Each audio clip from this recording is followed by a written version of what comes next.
چلیں آج کے اس گہرے مطالعے کی تہیں کھولتے ہیں۔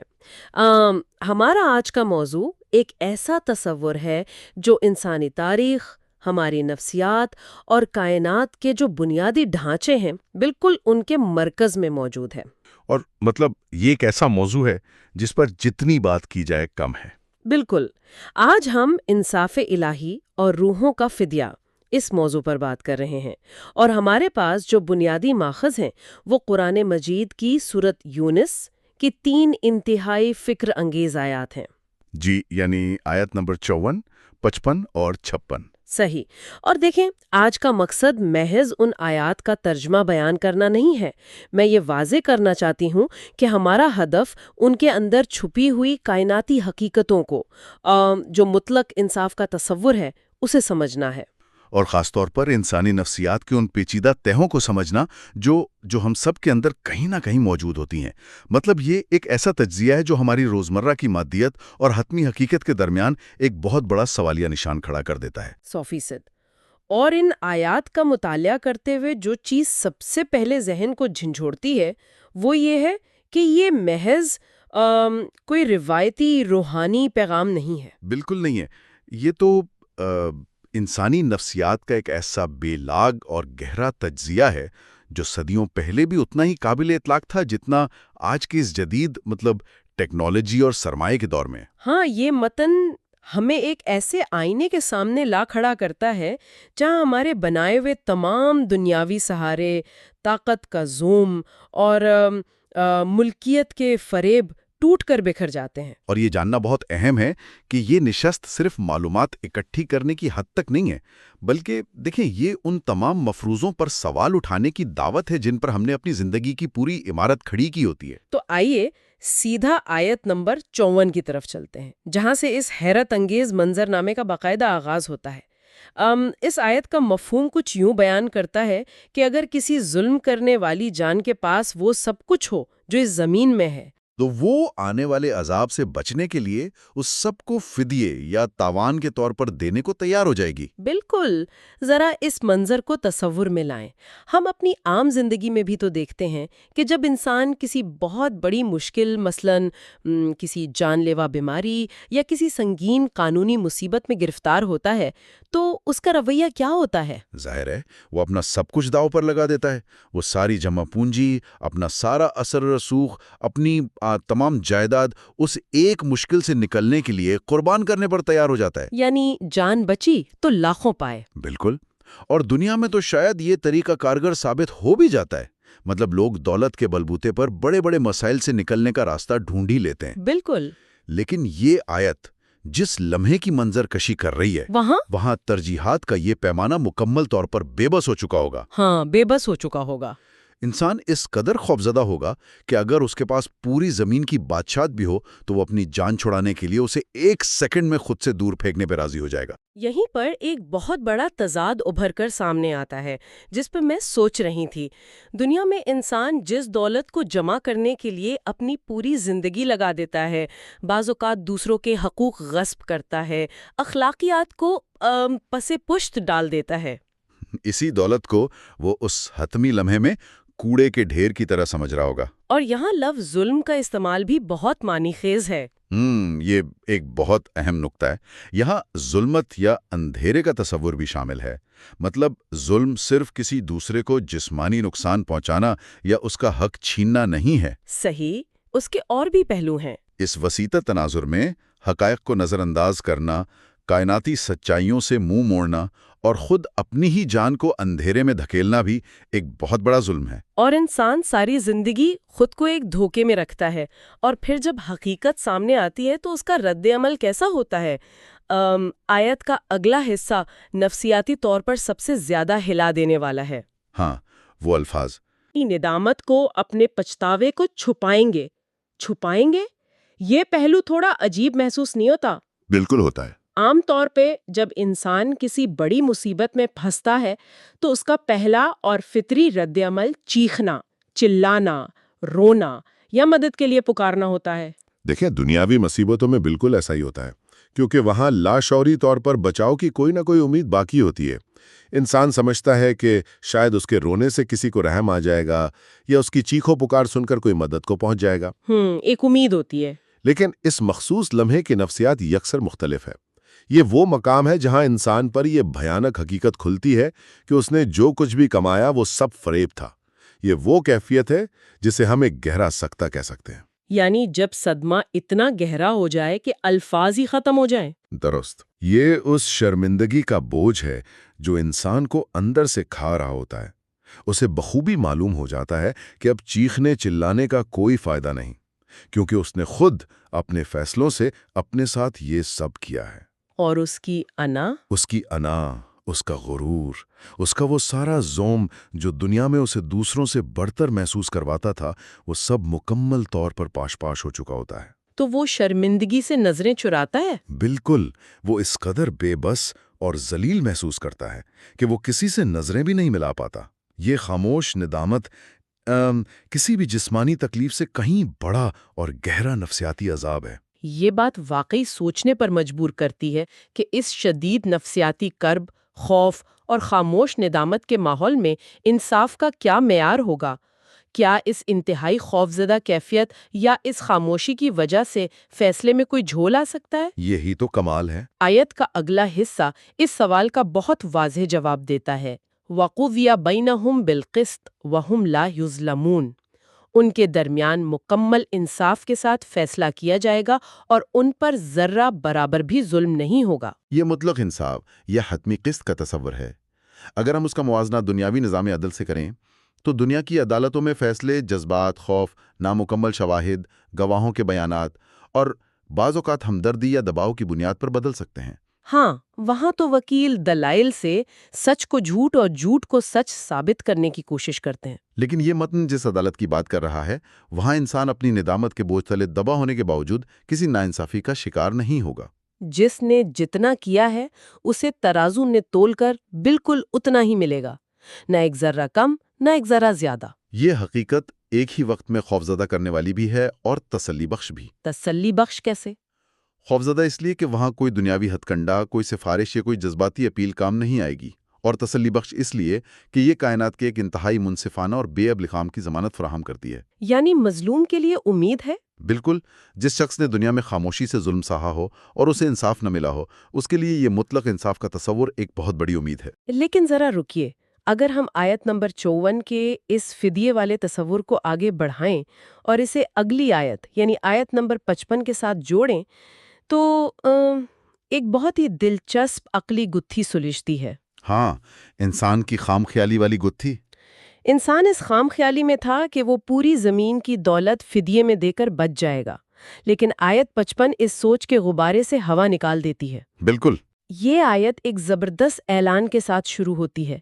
الا ان للہ ما فی السماوات والارض، آگاہ ہو جاؤ کہ آسمانوں اور زمین میں جو کچھ بھی ہے وہ صرف اور صرف اللہ کا ہے۔ یہ وہ نقطہ ہے جو ملکیت کے پورے انسانی تصور کو جڑ سے اکھاڑ دیتا ہے۔ اب ذرا اس کی منطق پر غور کریں۔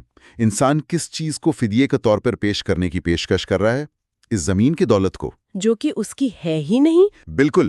حقیقت تو یہ ہے کہ انسان جس چیز کو اپنی ملکیت سمجھ رہا ہے وہ تو کبھی اس کی تھی ہی نہیں۔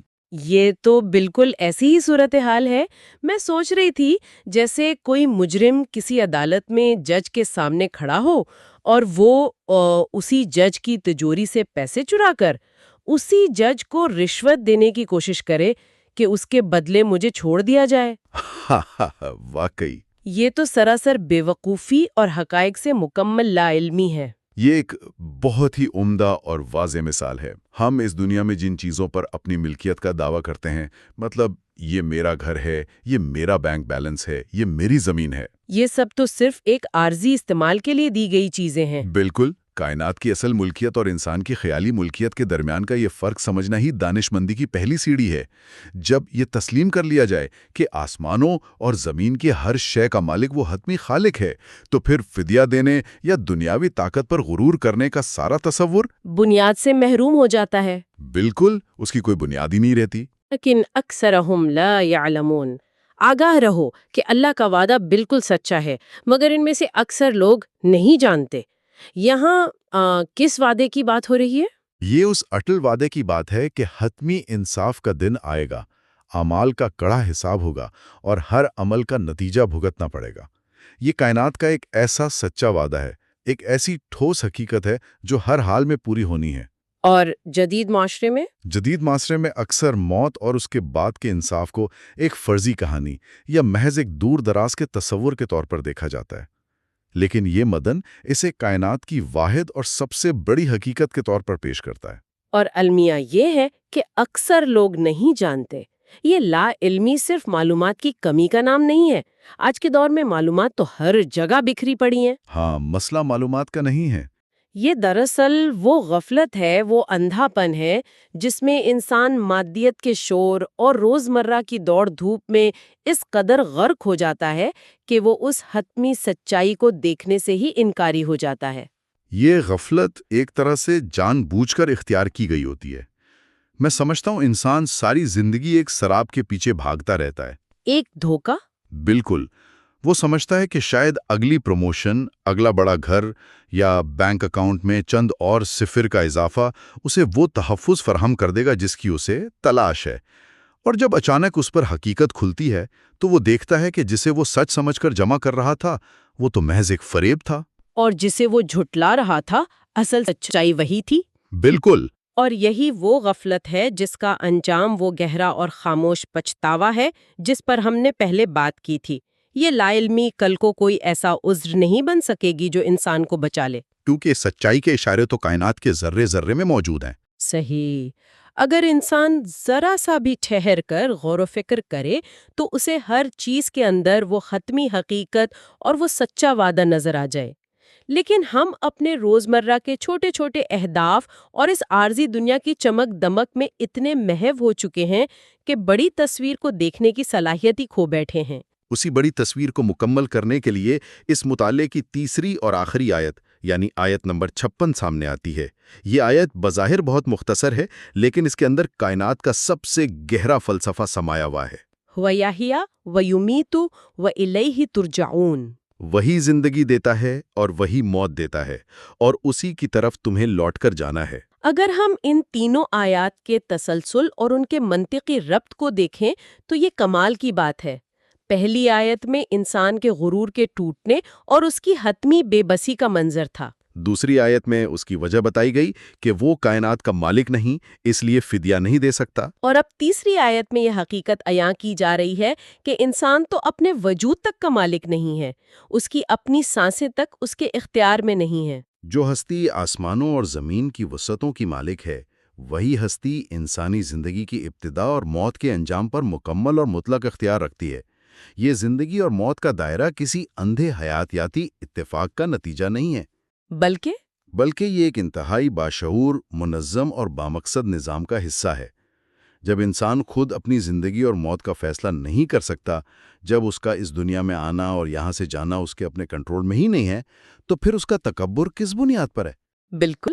اس آیت کا جو آخری حصہ ہے وَإِلَيْهَا تُرْجَعُونَ یعنی اور اسی کی طرف لوٹ کر جانا ہے، میرے نزدیک یہ پورے مطالعے کا سب سے طاقتور نقطہ ہے۔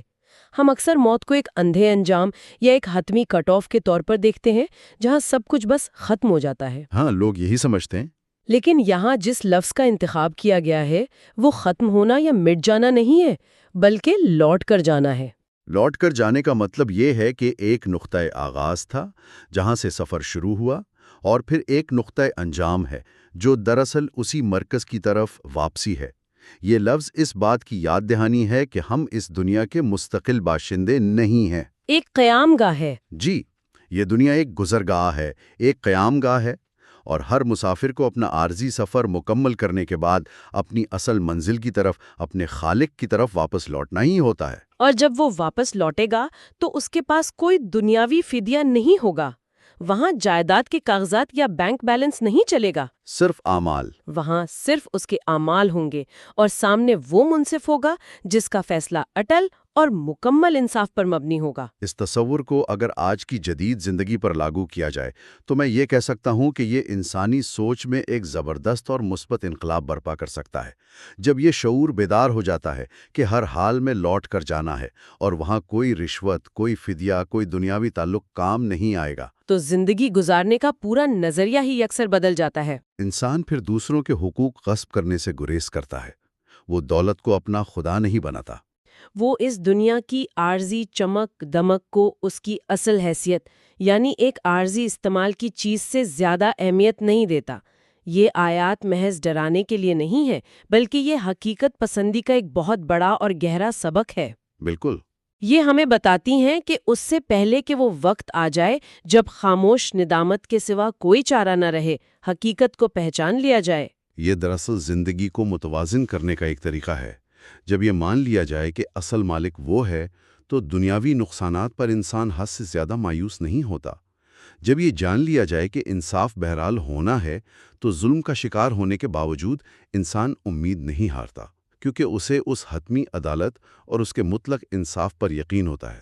یہ ذہنی سکون کا ایک بہت بڑا ذریعہ ہے جو اس مادیت پرست دنیا میں کہیں اور سے نہیں مل سکتا۔ 100% درست بات ہے۔ تو آج کی اس پوری گفتگو کے بعد اگر ہم ان تینوں آیات کے نچوڑ پر نظر ڈالیں تو ہمارے سامنے ایک انتہائی واضح اور شفاف تصویر ابھرتی ہے۔ آج کے اس گہرے مطالعے نے یہ ثابت کیا ہے کہ مادی دولت اور دنیاوی کامیابیاں اس حتمی انصاف کے کٹہرے میں بالکل بے وقت ہو جائیں گی۔ یہ خام خیالی کہ ہر چیز خریدی جا سکتی ہے اس دن مکمل طور پر ٹوٹ کر بکھر جائے گی، کیونکہ کائنات کی ہر شے کی ملکیت صرف اسی ایک خالق کے پاس ہے۔ زندگی سے موت تک کا سفر کوئی بے مقصد بھٹکنا نہیں ہے، بلکہ یہ ایک حتمی اور ناگزیر واپسی پر ختم ہونے والا راستہ ہے۔ ہم نے یہ بھی سمجھا کہ وہ چھپا ہوا پچھتاوا اور سکتہ انسان کی انا کے ٹوٹنے کا آخری درجہ ہے، اور عقل مندی اسی میں ہے کہ اس پچھتاوے کے وقت سے پہلے ہی اس کائناتی سچائی کو تسلیم کر لیا جائے۔ اور یہی وہ مقام ہے جہاں دنیاوی الجھنیں ختم ہوتی ہیں اور ایک وسیع تر فکری اور عملی سفر کا آغاز ہوتا ہے۔